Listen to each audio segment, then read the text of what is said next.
y mis tías podían descansar. La enfermera se llamaba Adela Vega. Entonces, cuando nos despedimos, alguien dijo que, bueno, hay que hacer algo concreto, como se puede hacer, y coincidimos en que lo podíamos regalar al senador nacional Alfredo L. Palacio.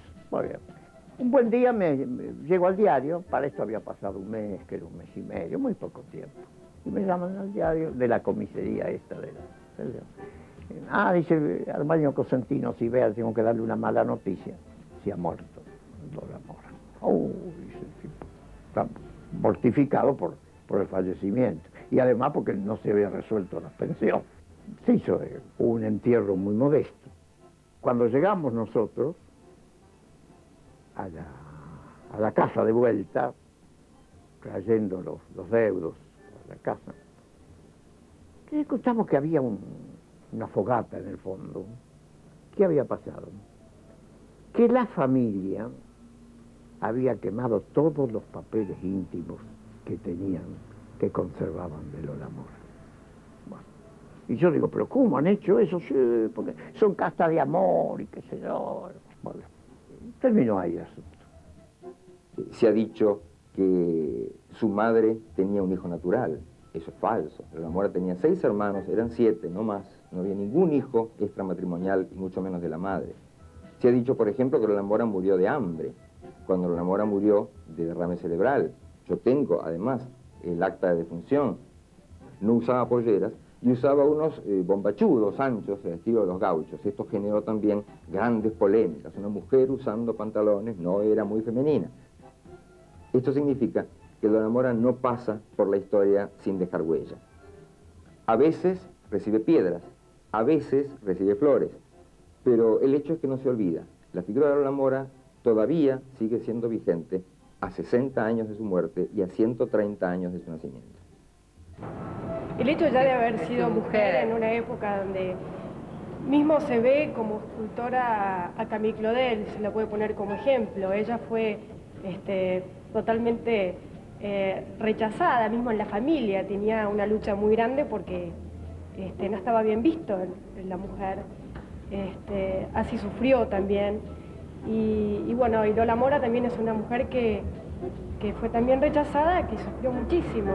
El estilo escultórico que ella eligió, un poco grandilocuente, muy formal, inspirado en el neoclásico, de alguna manera encubre su personalidad, como asimismo la encubren las cartas, que serían los materiales más personales que hay de ella, y que sin embargo solo hablan de gestionar obra, gestionar cobros, venderse a sí misma, contar lo patriótica que era. Y todo esto evidentemente era pura formalidad, no revelaba a la auténtica Lola Mora, que a esta altura parece casi inapresable. Sin duda fue un personaje extraordinario, fuera de serie, que rompió con esquemas, por lo menos de conducta, de la conducta que se consideraba femenina en esa época, y eso hay que reconocérselo.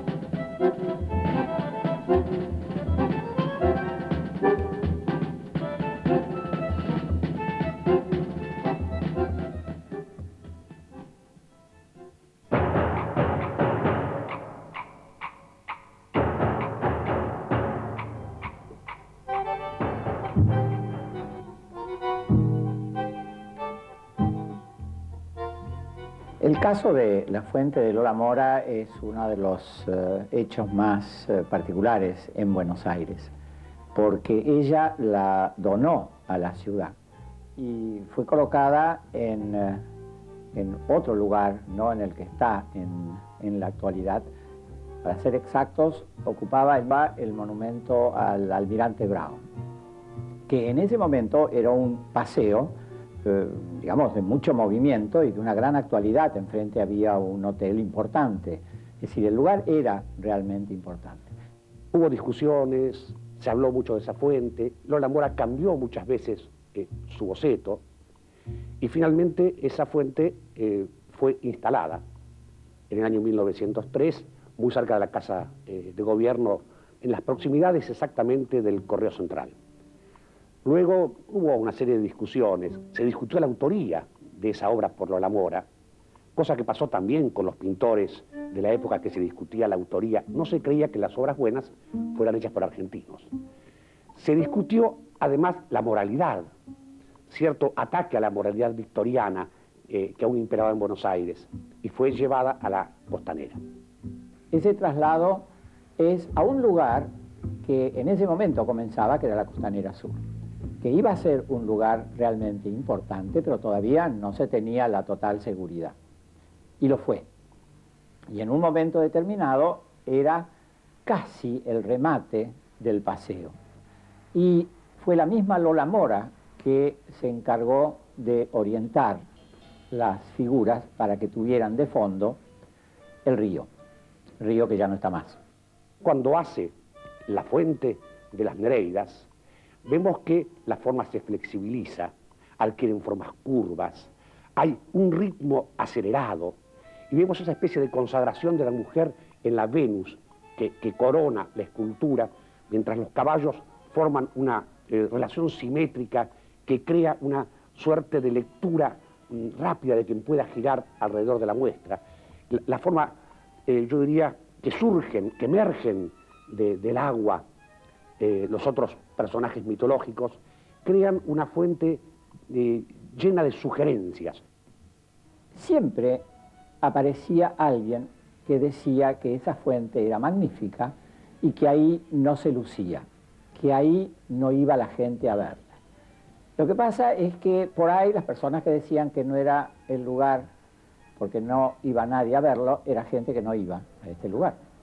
Sin embargo, en la década del 30 fue realmente enorme el público que la vio. Pasaron los años y mi recuerdo es que en la década del 60 y en la década del 70, más de una vez hubo intención de trasladarla a la avenida 9 de Julio, el encuentro con Córdoba, en fin, inclusive en lo que hoy es el vecindad inmediata del Centro Cultural Recoleta. Fue pedida desde Tucumán como un homenaje a los tucumanos, porque Lola Mora era tucumana.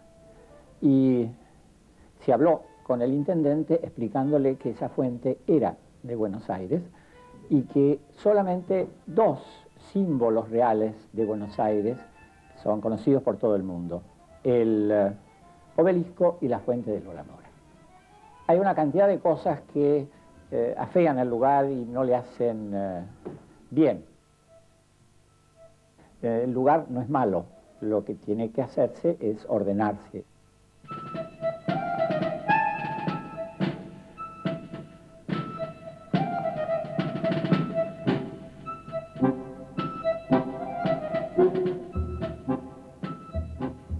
Visualmente la fuente es realmente muy atractiva, porque Lola Mora supo concebirla y ubicar sus figuras de una manera que están como incitando a recorrerla en redondo. Está hecha para ser vista alrededor. Por algún motivo, observen ustedes, la fuente de las Nereidas es el sector de la fuente de Lola Mora. Lola Mora se ha adueñado de una parte de la ciudad. La fuente ha perdido quizá hasta su contenido y quizá hasta la narración mitológica. Y el símbolo de esa mujer pionera del arte en la Argentina. Yo tengo de mi abuela los mejores recuerdos porque era muy dulce conmigo, muy cariñosa, con todos, pero como yo era la más chiquita de la familia, y tengo algunos recuerdos de ella, como ser un anillo, una cajita de plata con unas esmeraldas y unos diamantitos que ella traía, que eran recuerdos de su madre, de mi bisabuela, que trajo de Bolivia, y después documentos que ella trajo de propiedades de la familia.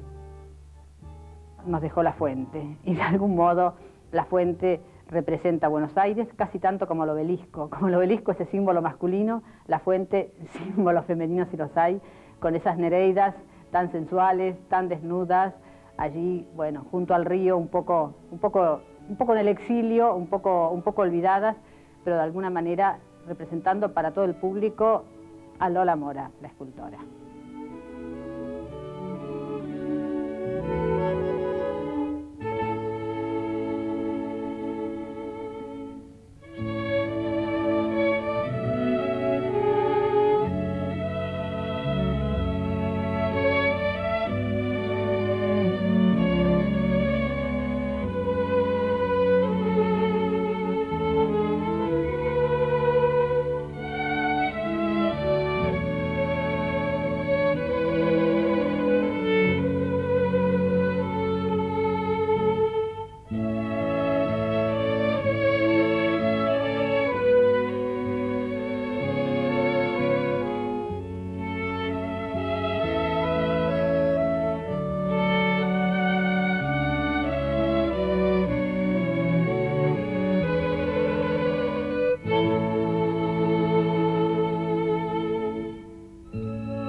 Trabajamos por la cultura de una Argentina nueva. Secretaría de Cultura de la Nación.